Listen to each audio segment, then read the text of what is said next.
என்ன சார் எனக்கு ஆபீஸ்ல எவ்வளவு லெட்டர்ஸ்? நேத்தோட போஸ்டல் ஸ்ட்ரைக் முடிஞ்சிருச்சுல மேடம், அதான். Siva, what's this? சூர்யாக்கு என்ன ஆச்சு? Even I feel sorry madam. சூர்யாவுக்கு இந்த ஆபீஸ்ல என்ன பிடிக்கலன்னு தெரியல, வேலை பிடிக்கலன்னு ரிசைன் பண்ணிட்டு போயிட்டாரு.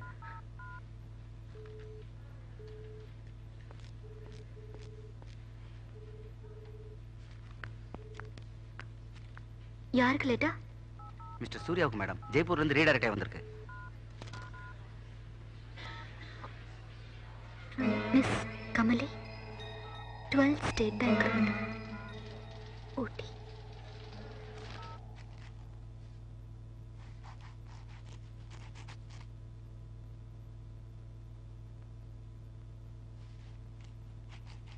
வர வர நிறைய விஷயங்களை நீ என்கிட்ட இருந்து மறைக்கிற.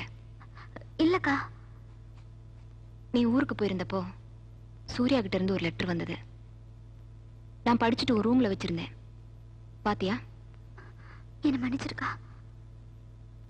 எனக்கு என்னமோ உன் வாழ்க்கையை நினைச்சா ரொம்ப பயமா இருக்கு. என் புருஷனை என்னால புரிஞ்சுக்க முடியல. உனக்கு இன்னும் ஒரு வழி பிறக்கல. யார் யார் மனசுக்குள்ள என்னென்ன இருக்குன்னு தெரியல. உன் மனசுக்குள்ள இருக்கிறவனாவது உனக்கு ஒரு நல்ல வாழ்க்கை தரணும்னு ஆண்டவன் கிட்ட வேண்டிக்கிறேன். சீக்கிரமே சூர்யா ஊட்டிக்கு வர சொல்லு.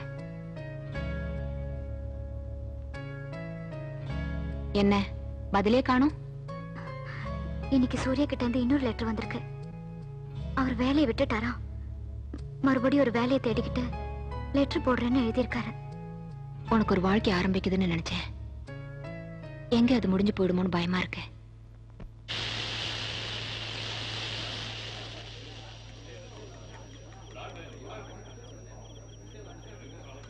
இன்னும் 2 இட்லி சாப்பிடுறா போதும்.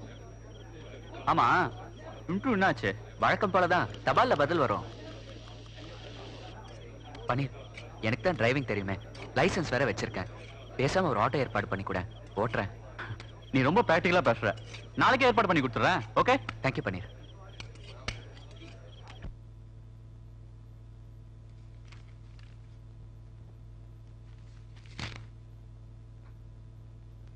டிஸ்டர்ப் பண்றேன்னு நினைக்காதீங்க. உங்ககிட்ட ஒரு முக்கியமான விஷயம் பேசணும். என்ன? உன் தங்கச்சிக்கு ஏதாவது இன்டர்வியூ வந்திருக்கா? அது இல்லைங்க, சூர்யான்னு ஒரு பையன். ஓஹோ, காதலாக்கும். நீங்க நினைக்கிற மாதிரி காதல் இல்லைங்க. அது வந்து கண்ணை கசக்கிறதும் கர்ப்பத்தை கலைக்கிறதும் இல்லாத காதலுங்கறியா? என்னங்க நீங்க எதுக்கு எடுத்தாலும் குதிர்க்கமாவ பேசிட்டு இருக்கீங்க. அவங்க 2 பேரும் ஒருத்தருக்கு ஒருத்தர் பார்க்காம காதலிக்கிறாங்க. இப்படி ஏகப்பட்ட காதலை நான் பார்த்திருக்கேன். இப்போ உன்னுடைய தங்கச்சி காதலுக்காக நான் தாஜ்மஹால் கட்ட முடியாது. பேசாம தூங்கு.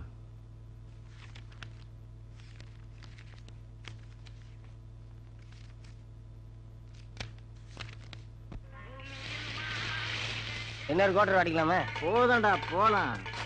எவ்வளவு மாச்சு? 87 ரூபா 40 பைசா. ஏய், என்னடா கொஞ்சம் சொல்ற? 87 ரூபா 40 பைசாங்க. அண்ணாத்த 87 ரூபா 40 பைசா. 40 பைசா நீ வச்சுக்கினே 87 ரூபாய் கூட. அடிக்கடி இப்படி பண்ண அப்படிங்க. வேற எப்படி பண்றது? வாங்க டேய். தல அலங்கறது அலின் வாடா. ஐயோ, எப்படா? Omelette omelette. ஏய், எந்திரிங்கடா. டேய், எந்திரிங்கடா. நீ உட்கார் சொல்லுங்க. யோ, வேலைய பார்த்துன்னு போயா. ஏய், என்னடா மொறிக்கிற? டேய், எடா கையா. ஓய். என்ன ஆச்சண்டா? என்ன ஆச்சா? உரா அவன. டேய், உரா. ஏய், என்ன ஆச்சல நீ? உரா.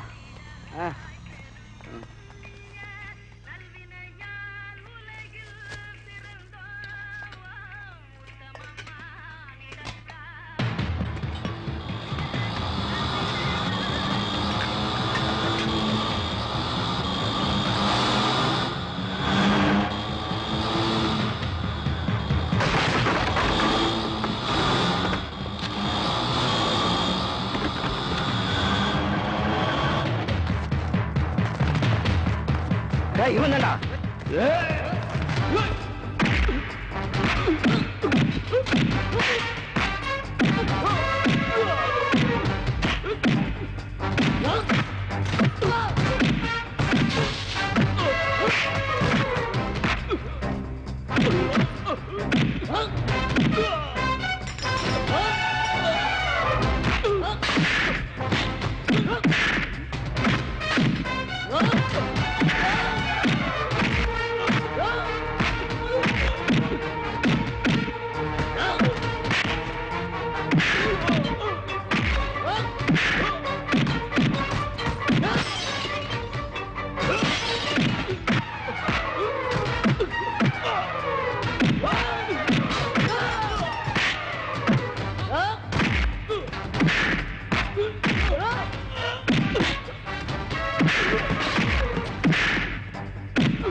Welcome sir. ஹலோ.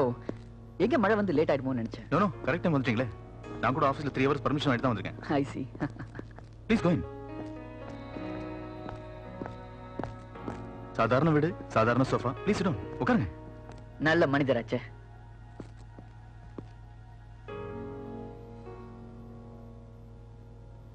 என்ன ஜோ ஒரே டென்ஷனா இருக்கீங்க? என்னன்னு தெரியல, வந்ததுல இருந்து ஒரு மாதிரியா இருக்கேன். ஒன்னும் worry பண்ணாதீங்க. எல்லாரையும் இன்ட்ரோடியூஸ் பண்றேன். You will be all right. Okay. Excuse me, book பாருங்க.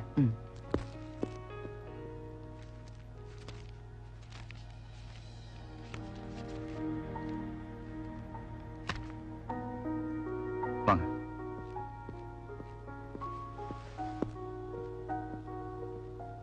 என்னுடைய வைஃப் மல்லிகா. வணக்கங்க. என்னுடைய சிஸ்டர்ல கமலி. ஹலோ. வணக்கம். நீங்க உட்காருங்க. இவங்க யாருன்னு நீங்க சொல்லவே இல்லையே. இவர் மிஸ்டர் ஜீவா. நம்ம ஊர்ல ரியல் எஸ்டேட் பிசினஸ் பண்ணிட்டு இருக்காரு. 6 மாசம் முன்னாடி பிசினஸ் விஷயமா பெங்களூர் போயிருந்தேன்ல, அங்கதான் சாரை மீட் பண்ணேன். அதே மாதிரி தான் அன்எக்ஸ்பெக்டடா கொஞ்ச நாளைக்கு முன்னாடி ஃப்ளவர் ஷோல இவங்களை பார்த்தேன். மனசுக்கு ரொம்ப பிடிச்சிருந்தது. யாருன்னு கேட்டேன். இவரோட சிஸ்டர்லான்னு சொன்னாங்க. அப்பவே கல்யாணத்தை பத்தி பேசினாரு. அவருடைய ஸ்டேட்டஸ் வேற, நம்மளோட ஸ்டேட்டஸ் வேறன்னு நான் கொஞ்சம் தள்ளியே நின்னேன். மறுபடியும் ஃபோர்ஸ் பண்ணாரு. கமலிக்கு ஒரு வேலை கிடைச்சதுன்னா அது பாதுகாப்பா இருக்குமே நினைச்சேன். ஆனா இப்போ கல்யாணம் தான் பாதுகாப்புன்னு முடிவு பண்ணிட்டேன்.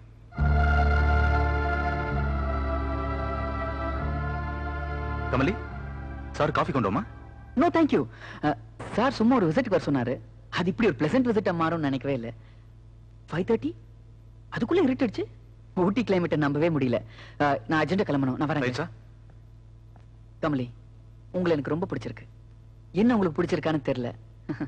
மனசுல என்ன இருக்குன்னு முகத்தை பார்த்து தெரிஞ்சுக்கிற சக்தி எனக்கு இல்ல.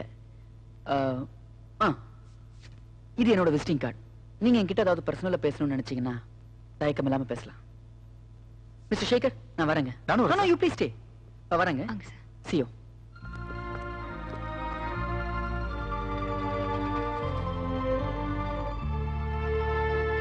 கமலி, நீ கொஞ்சம் உள்ள போமா?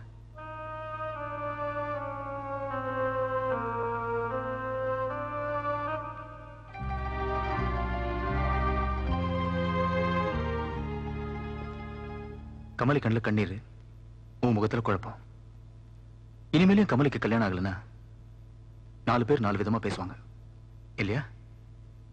அவகிட்ட நான் பேசும்போதெல்லாம் எரிஞ்செரிஞ்சு விழுந்து பேசுவேன். அதுவே எனக்கு மனசு கஷ்டமா இருக்கும். அதுக்கு ஒரு காரணம் இருக்கு. அவ கல்யாணம் ஆயிட்டு தன்னுடைய புருஷன் வீட்டுக்கு போனாலாம், என் அத்தா ரொம்ப நல்லவர், எனக்காக அது பண்ணுவாரு இது பண்ணுவாருன்னு என்ன பத்தியே புகழ்ந்து பேசிட்டு இருந்தா, அவ மனசுல ஒரு சந்தேகம் ஒண்ணு எழுந்து கணவன் மனைவி நடுவுல ஒரு விரிசல் வந்துருமேன்னு ஒரே காரணம் தான். உலகத்துல எல்லா அக்கா புருஷனும் பொண்டாட்டோட தங்கச்சிய தன்னுடைய பொண்டாட்டி ஆக்கணும்னு நினைப்பான். ஆனா நான் இவளை பொண்ணா நினைச்சுதான் இந்த முடிவை எடுத்தேன். தெரியாத ஒருத்தனோட காதலை விட தெரிஞ்ச என்னுடைய பாசத்தை உன் தங்கச்சிக்கு எடுத்து சொல்லு. என்ன காதலுக்கு எதிரியா நினைக்காத. கமலிக்கு அப்பாவா நினை.